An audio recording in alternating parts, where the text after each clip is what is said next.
So to recap what we just chatted about, number one is, yeah, maybe you do have imposter syndrome, but chances are you probably don't. It's not as common as you think. If it's not crippling, it might just be that you're in an environment that encourages you to feel like maybe you don't belong. Chronic versus systemic. Okay, so that's one of the big things. Do you think it's chronic? Do you think it's systemic? Next up, internal identity. Work on building internal identity. Get curious, challenge yourselves, look for growth opportunities, whether that's inside or outside of academia, and start reframing what success actually looks like for you. Thinking about purpose, thinking about success, redefine what those feel like even. Like, even if your definition is not like the perfect one sentence, what does success feel like? Like, what does it feel like to you when you're successful? When you think about like why you're here, what you're contributing, think about, what's the driving factor there? Why are you here? What are you hoping for? What do you want to do, right? What's the contribution? What's driving you to want to contribute? If you're uncomfortable, right? So if your advisor tells you he wants you to present at a conference, or if, let's say, your boss wants you to try to run some new experiments in her lab, right? And you're like, oh, I don't know if I'm gonna be successful.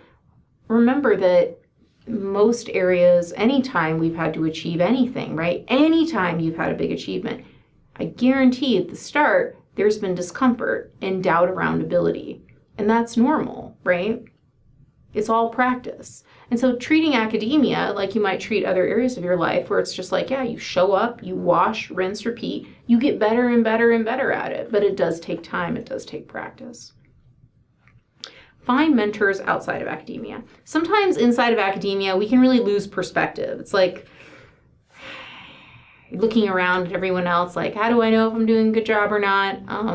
Think about professional development outside of academia. Sometimes that can really clarify just how much you do have to offer.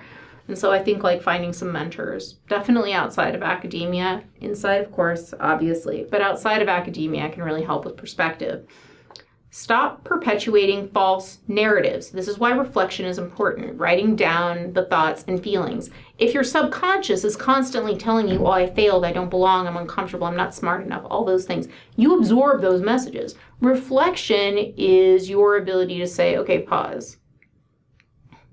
What's actually happening here, right? So if I was uncomfortable today presenting, why was I uncomfortable? Was it that I wasn't prepared? Was it that it was a really big group? Ask good questions, figuring out the why, because very rarely is it that, you're not smart enough and you're not good enough and you shouldn't be here. It's that you're very invested and you'd like to be successful. All right, my darlings, fun times. I hope that you enjoyed this. Please do keep in mind that imposter syndrome is extremely common in higher ed and you are not alone.